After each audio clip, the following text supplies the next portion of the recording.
for surely one of the greatest football matches that has ever been played. ধরেন রাত 2টা বাজে, ঘুমাইতে গেছেন, এর আগে চিন্তা করলেন ইউটিউবে একটু ঢুমাইরা নেই। জাস্ট ইউটিউবে ঢুকছেন, একটা ম্যাচের হাইলাইট চোখে পড়ছে, ঢুকছেন, বুম, ইট ওয়াজ এ ট্র্যাপ। আপনি আটকে গেছেন। মানে ওই ম্যাচ দেখার পর আপনার শরীরের লোম পর্যন্ত দাঁড়ায় গেছে। হ্যাঁ ভাই, এমনও কিছু ম্যাচ আছে যে ম্যাচগুলো একবার দেখলে আপনি পরবর্তী সময় আরেকটা এই টাইপের ম্যাচ দেখতে চাবেন। আমি এমনই কিছু ম্যাচের কথা বলবো যে ম্যাচগুলো ইতিহাসের পাতায় সবসময়ই থাকবে। আর একজন ফুটবল ফ্যান হিসাবে আপনার অবশ্যই এই ম্যাচগুলো দেখা উচিত।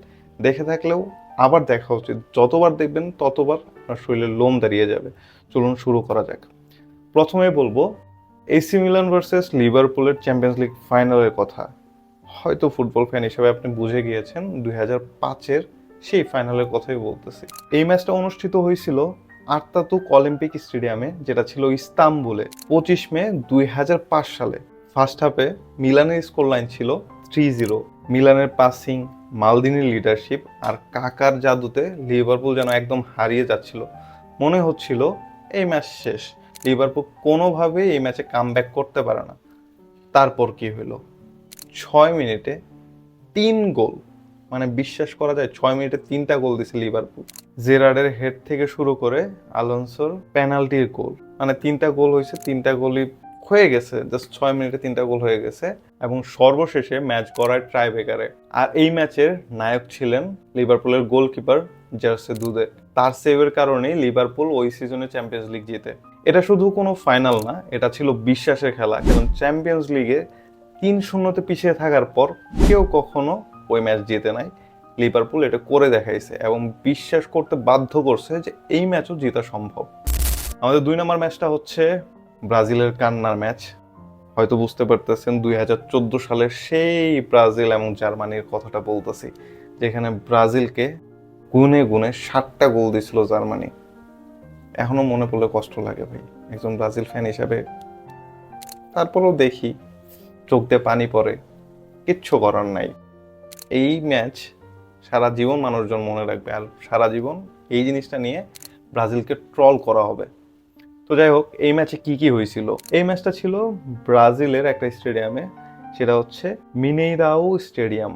ম্যাচটা অনুষ্ঠিত হয়েছিল 8ই জুলাই 2014 সালে। ফুটবল ঐতিহ্যের রাজা হচ্ছে ব্রাজিল। নিজের ঘরের মাঠে 20 কোটি মানুষের চোখের আশা নিয়ে মাঠে নামে ব্রাজিল, কিন্তু সেই আশা ঘুরিয়ে দেয় জার্মানির প্রতিটা প্লেয়ার। 30 মিনিটের মধ্যেই 5টা গোল। টনি ক্রুজ, খেদিরা, সুরলে যেন সবাই একসাথে ঝড় তুলে ফেলে গোলের। এবং শেষ স্কোর লাইন 7-1। নেইমারের ইনজুরি, থিয়াগো সিলভার অনুপস্থিতি, সবকিছু মিলিয়ে ব্রাজিলের জন্য এই ম্যাচটা ছিল একটা দুঃস্বপ্ন। ব্রাজিলের এবং ব্রাজিলের ফ্যানদের সবসময় এই ম্যাচটা মনে থাকবে, কারণ নিজের ঘরের মাঠে এত বড় পরাজয় ব্রাজিল কোনোকালেই ভুলতে পারবে না, ব্রাজিলের ফ্যানরাও ভুলতে পারবে না। ইভেন ফুটবল বিশ্ব কখনো এই ম্যাচটা ভুলতে পারবে না। আমাদের পরের ম্যাচটি হচ্ছে আর্জেন্টিনা ভার্সেস ফ্রান্সের 2022 সালের ওয়ার্ল্ড কাপ ফাইনাল। আমার খুবই পছন্দের একটা ম্যাচ। এই ম্যাচটা কি বলবো, মানে দেখছি আমি হচ্ছে আর্জেন্টাইন ফ্যানদের সাথে, আমার ফ্যামিলির সবাই আর্জেন্টিনার ফ্যান।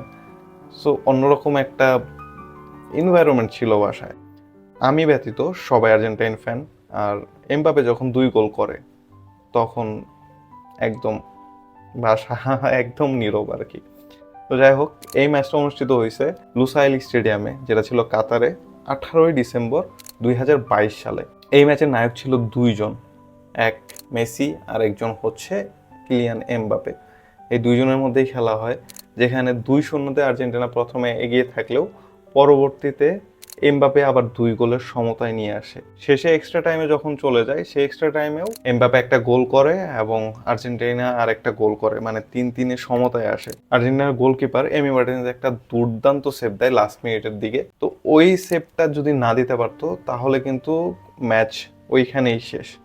ফ্রান্স ওইখানেই ওয়ার্ল্ড কাপ জিতে যায়, ট্রাইব্রেকার আর ম্যাচ যায় না। যেহেতু ওই সেভটা দিতে পারছে, দেন হচ্ছে ম্যাচ গড়ায় ট্রাইব্রেকারে। ট্রাইব্রেকার থেকে আর্জেন্টিনা ওয়ার্ল্ড চ্যাম্পিয়ন। তারপর থেকে আর আর্জেন্টিনার পিছনে ফিরে তাকাতে হয়নি। যতগুলো মেজর টুর্নামেন্ট খেলছে সবগুলোতেই আর্জেন্টিনা জিতছে। ইভেন এখনও আর্জেন্টিনার ফর্ম খুবই ভালো। এটা আসলে ওয়ার্ল্ড কাপ ফাইনালের বেস্ট ম্যাচ বলা চলে।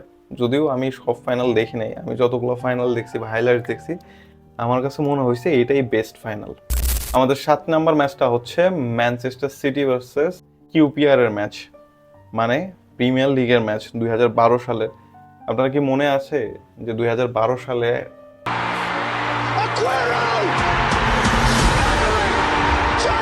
ম্যাচটার মাধ্যমেই ম্যানচেস্টার সিটি প্রিমিয়ার লিগ জিতে?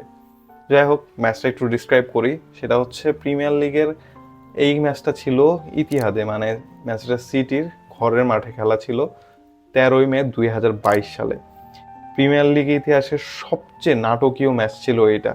তখন সময় 93 মিনিট 20 সেকেন্ড, ম্যানচেস্টার সিটি 2-1 পিছিয়ে ছিল। আরেকদিকে ম্যানচেস্টার ইউনাইটেড ট্রফি প্রায় ধরেই ফেলছে, মানে প্রিমিয়ার লিগ প্রায় নিয়েই ফেলছে। তখনই আসে ইতিহাস, অ্যাগুয়েরোর সেই গোল এবং কমেন্টেটরের সেই চিল্লানি অ্যাগুয়েরো বলে। এখনো মাঝে মধ্যে ওই অ্যাগুয়েরো ডাকটা না কানের মধ্যে ভাসে। মানে একজন ফুটবল ফ্যান হিসাবে আপনি উপলব্ধি করতে পারবেন এই ম্যাচের গুরুত্বটা কতটুকু। এইখানে যে একটা গোল হয়, এই গোলটা আসলে গোল না, এই গোলটা ম্যানচেস্টার সিটির ভাগ্য নির্ধারণ করে দিছে। আমাদের পরবর্তী ম্যাচটা হচ্ছে বার্সেলোনা ভার্সেস পিএসজির ম্যাচটা, 2017 সালের সেই বার্সেলোনার কামব্যাকের ম্যাচটা, লা রেমন্টেডার ম্যাচ। এই ম্যাচে বার্সেলোনা এমন কামব্যাক করে যেটা কেউ কোনোদিন কল্পনাও করতে পারে নাই, যে চ্যাম্পিয়ন্স লিগে এই কামব্যাকটা বার্সেলোনা করতে পারবে। এই ম্যাচটা অনুষ্ঠিত হয়েছিল বার্সেলোনার ঘরের মাঠ ক্যাম্প নুতে 8ই মার্চ 2017 সালে। প্রথম লেগে বার্সেলোনা 4-0 গোলে পিছিয়ে থাকলেও পরের লেগে বার্সেলোনা 6-5 গোলে এটা জিতে যায়। মানে চিন্তা করতে পারতেছেন, 4 গোলের লিড থাকার পরও পিএসজি ওই ম্যাচ জিততে পারে নাই। পরবর্তীতে বার্সেলোনা 6 গোল দিয়ে পিএসজিকে ওই ম্যাচটা হারিয়ে দেয়। এই ম্যাচের মেইন নায়ক ছিল নেইমার। পরের ম্যাচটার আমি হাইলাইটস দেখছি আর অনেক জায়গায় এই ম্যাচটার কথা শুনছি। সেটা হচ্ছে ইতালি ভার্সেস জার্মানির ম্যাচ, ওয়ার্ল্ড কাপ সেমিফাইনালের ম্যাচ। এই ম্যাচটাকে বলা হয় ম্যাচ অফ দি সেঞ্চুরি। এই ম্যাচটা অনুষ্ঠিত হয়েছিল মেক্সিকোতে অ্যাজটেকা স্টেডিয়ামে 17ই জুন 1970 সালে। 90 মিনিটে স্কোর লাইন ছিল 1-1 এবং 90 মিনিটের পরে 5 মিনিটে তারা গোল দেয় 3টা, জার্মানি 3টা গোল দেয়। চিন্তা করতে পারেন, ওয়ার্ল্ড কাপের সেমিফাইনালে এক্সট্রা টাইমে গিয়ে জার্মানি 3টা গোল দিছে, তাও যে ম্যাচ ছিল ড্র অবস্থায়। জার্মানির হয়ে গোল দেয় গার্ড মুলার, রিভেরা এবং জার্ডিনো। পরবর্তী ম্যাচটা হচ্ছে আর্জেন্টিনা ভার্সেস ইংল্যান্ডের ম্যাচ, যেটা ছিল ওয়ার্ল্ড কাপের কোয়ার্টার ফাইনালের ম্যাচ। এই ম্যাচেই ম্যারাডোনা সেই তার বিখ্যাত হাত দিয়ে গোল দেওয়ার রেকর্ডটা করে। এই ম্যাচের পরেই তার গোলের নাম হয় হ্যান্ড অফ গড। এই ম্যাচেই ম্যারাডোনা আরেকটা গোল করে, যেটা আপনি গোল অফ দ্য সেঞ্চুরির খাতায় রাখতে পারবেন। সে একা 5 জনকে কাটিয়ে একটা গোল করে। 2টা গোলই সারা জীবন মানুষজন মনে রাখবে, এমন 2টা গোল করছে। একটা হচ্ছে হাত দিয়ে করছে, আর একটা 5 জনকে ড্রিবল করে গিয়ে গোল করছে। আর এইবারই আর্জেন্টিনা ওয়ার্ল্ড কাপ জিতে। আমরা চলে আসছি আমাদের 3 নাম্বার ম্যাচে, যে ম্যাচটা হচ্ছে রিয়াল মাদ্রিদ ভার্সেস ম্যানচেস্টার সিটির সেমিফাইনাল ম্যাচ চ্যাম্পিয়ন্স লিগের। আর আমার সবচেয়ে পছন্দের কামব্যাকের ম্যাচ। As a Real Madrid fan এই ম্যাচ আমি কখনো বলবো না, আরও অনেকগুলো কামব্যাকের ম্যাচ আছে, কিন্তু এটা আমার চোখে দেখা সবচেয়ে সেরা একটা কামব্যাকের ম্যাচ। 2014 সালের ওটাও আমি মেনশন করতে পারতাম, বাট এটাই আমার কাছে সেরা। এই ম্যাচটার কথা কি বলবো, এই ম্যাচটা এমন একটা পর্যায়ে ছিল যেখানে ম্যানচেস্টার সিটি 5টা গোল দিছে 2 লেগ মিলিয়ে, এবং রিয়াল মাদ্রিদ 3 গোল দিছে। টাইম হচ্ছে 89 মিনিট। এর মধ্যে রিয়াল মাদ্রিদের অনেক ফ্যান স্টেডিয়াম থেকে বের হয়ে গেছে। তারা ভাবছে এটা কখনোই রিয়াল মাদ্রিদের পক্ষে সম্ভব না, আর ওই টাইমে ম্যানচেস্টার সিটি প্রায় উঠতেছিল। তো যাই হোক, তারা আশা হারিয়ে ফেলছে। 89 মিনিটে রদ্রিগো একটা গোল দেয়। তারপরেও যারা চলে গেছে তারা আশা আলো দেখতে পারে নাই। এর মধ্যে আরেকটা গোল দিয়ে দেয়, মানে 1 মিনিটে 2টা গোল দিয়ে দেয় রদ্রিগো। আর তখন রিয়াল মাদ্রিদ সমতায় আসে। ম্যানচেস্টার সিটির 5 গোল, রিয়াল মাদ্রিদের 5 গোল। এর মধ্যে যেসব ফ্যানরা বাইরে চলে গেছিল তারা ওই চিৎকার চেঁচামেচি শুনে আবার স্টেডিয়ামে ঢোকার জন্য তাড়াহুড়া শুরু করে দেয়, কিন্তু তারা স্টেডিয়ামে ঢোকার আগেই রিয়াল মাদ্রিদ ম্যাচটা জিতে যায়। রিয়াল মাদ্রিদ ওই ম্যাচ 6-5 গোলে জিতে, এবং ওই সিজনে রিয়াল মাদ্রিদ লিভারপুলকে হারিয়ে চ্যাম্পিয়ন্স লিগও জিতে। 2 নম্বর ম্যাচটা হচ্ছে নেদারল্যান্ড ভার্সেস আর্জেন্টিনার ম্যাচ। এটাও ওয়ার্ল্ড কাপের একটা ম্যাচ, 1978 সালের ওয়ার্ল্ড কাপ ফাইনালের ম্যাচ। এই ম্যাচটা অনুষ্ঠিত হয়েছিল বুয়েনোস আইরেসে 25 জুন 1978 সালে ঘরের মাঠে বিশ্বকাপ ফাইনাল। আর্জেন্টিনার চেয়ে আবেগী মুহূর্ত আর কি হতে পারে। শক্তিশালী দলকে হারিয়ে মারিও ক্যাম্পেসের 2 গোল আর্জেন্টিনাকে প্রথম বিশ্বকাপ এনে দেয় এই 1978 সালে। 1 নাম্বার ম্যাচটা হচ্ছে স্পেন ভার্সেস নেদারল্যান্ডের 2010 সালের ওয়ার্ল্ড কাপ ফাইনালের ম্যাচ। এটাও world cup final, one of the best final. আমি যতগুলো দেখছি, যতগুলো ফাইনালের কথা শুনছি, তার মধ্যে বেস্ট হইতেছে 2022 সালের। বাট স্পেন এবং নেদারল্যান্ডের যে এই ম্যাচটা আছে না, এই ম্যাচটা কেমন যেন মানে অদ্ভুত একটা ফিলিংস কাজ করে এই জিনিসটা দেখলে। এই কারণেই এটাকে আমি 1 নম্বরে রাখছি। স্পেনের এত ভালো একটা দল, প্লাস নেদারল্যান্ডের দলটাও ফেলে দেওয়ার মতো না। হাড্ডাহাড্ডি লড়াই হয়েছে। লড়াই বলতে খালি বলের লড়াই হয় নাই, ফিজিক্যালিও লড়াই হয়েছে। এই ম্যাচে 14টা হলুদ কার্ড, 1টা লাল কার্ড, এবং এই ম্যাচে আরো কি কি যে হয়েছে, মানে সবকিছু ছিল এই ম্যাচে।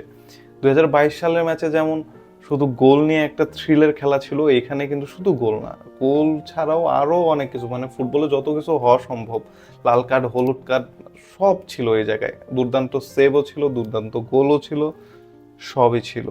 আর এই ম্যাচে 116 মিনিটে ইনিয়েস্তা গোল করে স্পেনকে প্রথমবারের মতো ওয়ার্ল্ড কাপ চ্যাম্পিয়ন করে। তো এই ছিল আমার আজকের সেরা 10টি ম্যাচের কাহিনী, যে 10টি ম্যাচ অবশ্যই একজন ফুটবল ফ্যান হিসেবে দেখা উচিত। ইভেন ফুটবল ফ্যান দাবি করলে অবশ্যই আপনি এই ম্যাচগুলো দেখছেন, আবার দেখবেন।